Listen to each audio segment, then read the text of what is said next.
Marathi news आणि आजच्या special police crime diary मध्ये आपण जाणून घेणार आहोत छत्रपती संभाजीनगर मधील चांदगुडे कुटुंबाच्या मृत्यूमागची धक्कादायक कहाणी।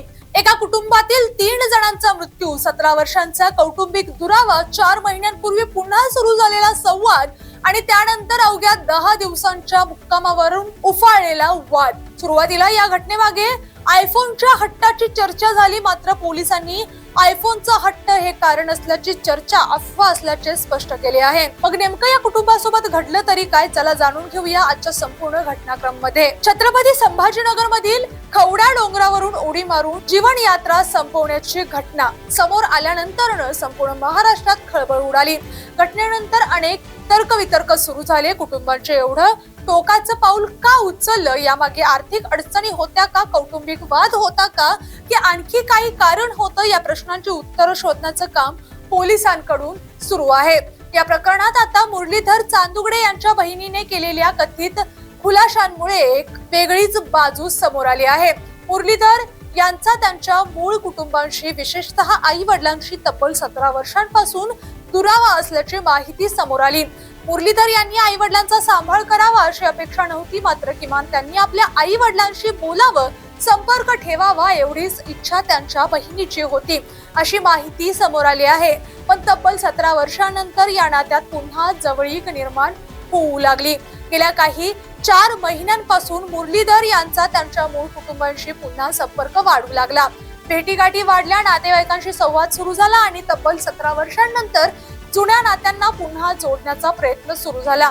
मात्र याच काळात पती पत्नींमध्ये तणाव निर्माण होऊ लागल्याचा दावा मुरलीधर यांच्या बहिणीने केला आहे।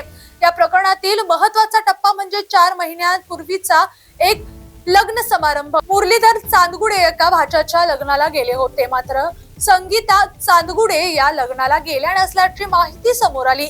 लग्नाच्या दुसऱ्या दिवशी मुरलीधर यांच्या मधल्या बहिणीच्या मुलाचा मृत्यू झाला। या दुःखद घटनेनंतर मुरलीधर तिथेच थांबले, 1-2 दिवस नव्हे तर तब्बल 10 दिवस, आणि याच 10 दिवसाच्या मुक्कामावरून पती पत्नींमध्ये मोठा वाद झाल्याचा दावा समोर आला आहे। मुरलीधर यांच्या बहिणी शोभा मस्के यांनी केलेल्या माहितीनुसार या 10 दिवसांच्या मुक्कामावरून संगीता आणि मुरलीधर यांच्यात तीव्र वाद झाला, मात्र या आरोपांची स्वतंत्र अधिकृत पुष्टी होणे बाकी आहे। याच कारणामुळे या प्रकरणातील प्रत्येक दाव्याची पोलीस तपासातून पडताळणी होणे अत्यंत महत्त्वाचे आहे। या प्रकरणात संगीता चांदगुडे यांच्या सोशल मीडिया उपस्थितीचीही चर्चा होती। या युट्यूबवर सक्रिय असल्याचे सांगितले जात आहे। त्यांच्या चॅनेलवर सुमारे 28,000 सबस्क्रायबर्स आणि 167 व्हिडिओ असल्याची माहिती समोर आली आहे। त्यांच्या काही जुन्या व्हिडिओमध्ये कौटुंबिक वाद, नातेवाईकांकडून त्रास, संपत्ती आणि पैशाची संबंधित आरोप करण्यात आल्याचे सांगितले जात आहे। एका व्हिडिओमध्ये त्यांनी आपल्या नंदेवरही घर मोडल्याचा आरोप केल्याचेही नमूद केले जात आहे। मात्र सोशल मीडियावरील आरोप म्हणजे अंतिम सत्य नाही। या सर्व दाव्यांची सत्यता पोलीस तपासातून स्पष्ट होणार आहे। या घटनेतील आणखी एक गंभीर प्रश्न म्हणजे मुरलीधर आणि संगीता यांचा मुलगा कुणालच्या मृत्यूमागेही कौटुंबिक वातावरणातील तणाव कारणीभूत होता का, असा प्रश्न आता उपस्थित केला जात आहे। मात्र याबाबत कोणताही निष्कर्ष काढण्यापूर्वी पोलीस तपास, उपलब्ध पुरावे, कुटुंबांचे जबाब आणि इतर परिस्थितीजन्य पुरावे महत्त्वाचे ठरणार आहेत। या प्रकरणातील कौटुंबिक दाव्याची आणखी एक वेदनादायक बाजू अंत्यसंस्काराच्या वेळी समोर आली।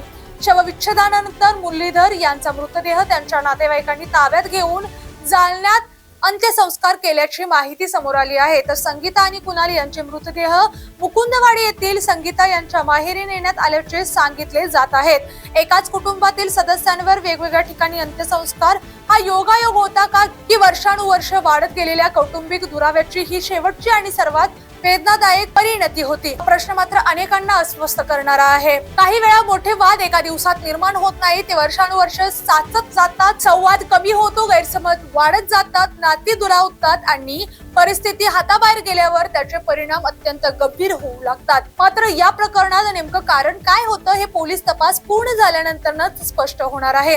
ही बातमी, उपलब्ध माहिती, कुटुंबियांकडून सांगितलेले दावे आणि तपासाशी संबंधित प्राथमिक माहितीनुसार सादर करण्यात येत आहे। कुठल्याही व्यक्तीविरुद्धचे आरोप हे न्यायालयीन किंवा पोलीस तपासातूनच सिद्ध होईपर्यंत आरोपच मानले जातील।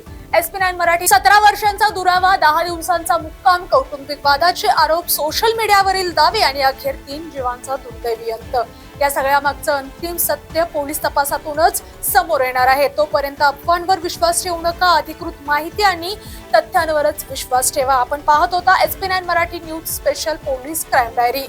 बातमी आवडली असल्यास व्हिडिओला लाईक करा, शेअर करा आणि सबस्क्राईब करायला विसरू नका. धन्यवाद.